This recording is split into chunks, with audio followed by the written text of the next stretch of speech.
প্রথমত আপনারা জানেন আমরা গত 25 বছর আমরা বৃত্তি দিয়ে আইছি। এই ট্রাস্টের পক্ষ থেকে প্রায় 700-800 ছাত্রছাত্রীদের আমরা প্রতি বছর আমরা দিতাম। এবারে আমরা একটু বৃত্তি থেকে ছাড়া মাকে আমরা একটু হরিয়াইতাম, কারণ আমরা যে ট্রাস্টি আমরা প্রায় 200 ট্রাস্টি আছি এখানে আমরা সকলেও আমরা মাঝে মাঝে আমরা বইয়া আলাপ আলোচনা করি।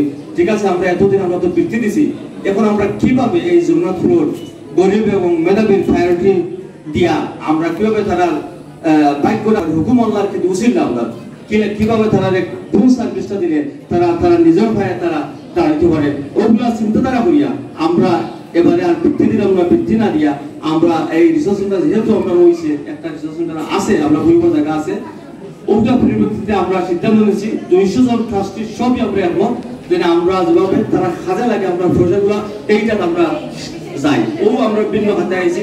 আপনারা জানেন আমরা বিগত 3 বছর ধরে আমরা কম্পিউটার প্রশিক্ষণ আমরা দেওয়া হয়। আপনারা শুনছেন, আমি বিস্তারিত হওয়া এই আমরা লম্বা কথা না সপ্তাহ করে শেষ করবো, তিনি অনেক উপকৃত হয়েছেন এবং আমরাও ফিডব্যাক আমরা পাইছি। এর পাশাপাশি এখন আমরা আজকে থেকে আমরা উদ্বোধন করলাম যে সেলাই প্রশিক্ষণ আমরা দেখছি সার্গাবরিয়া, এটার অনেক ডিমান্ড। আসলে আমরা শুরু করার পর থেকে এন্টারপ্রাইজ দেওয়ার পর থেকে দেখছি আমরা খুবই ডিমান্ড, এটা আসলে এটা দরকার। অনেক মানুষ আছেন আমরা বই নেন আসুন, আপনার ইয়াং বয়স বিধবা হয়েছেন, একটা দুটো বাচ্চা নিয়ে আর করার কিছু নাই, ওখান থেকে যদি কোনো কিছু করিয়া উপকৃত হয় আমরা এটা আল্লাহ কাছে পাইবো, বোধার কাছে পাইবো। ওই হিসাবে আমরা আসলে প্রশিক্ষণ আরম্ভ করছি এবং ইংলিশ স্পোকেন প্রশিক্ষণ আমরা আরম্ভ করছি। আর একটা লাইব্রেরি আমরা ওখানে করলাম, আর কিছু টেকনিক্যাল খাবার লাগে আমরা আরো একটা প্রশিক্ষণ আমরা করতে পারবো, এটা আপাতত স্থগিত। আমরা এটা ইনশাআল্লাহ 6 মাসের ভিতরে করবো। IELTS যেটা এটা আমরা শুরু করবো। তো আজকে আপনারা আমি লম্বা করলাম না, আপনারা আমার যে ট্রাস্টিবৃন্দ যারা আছেন, যারা আইতে পারছেন না, আপনারা সকলে আপনারা দোয়া করবা আল্লাহ তারা বাচ্চা কাচ্চা তারা সুস্বাস্থ্য যেমন কামনা করেন, ও দোয়া করবা তারা সুস্থ থাকতে আগে। কারণ সকলের খালি এখানেও শেষ নাই, আমরা এই যে আগামী দিনের ভবিষ্যৎ তুমি মিলাই তুমি যদি পালা সুশিক্ষা শিক্ষিত না হও তাহলে কিন্তু হইতো নাই। আমরা আপনারা ইয়াদ রাখতে হইবা দেশ এবং দেশের মাটি ও মানুষকে তুমি ভালোবাসতে হইবে। তুমি আগামী দিনের ভবিষ্যৎ, তুমি দেশকে ভালোবাসতে হবে, মানুষকে ভালোবাসতে হবে।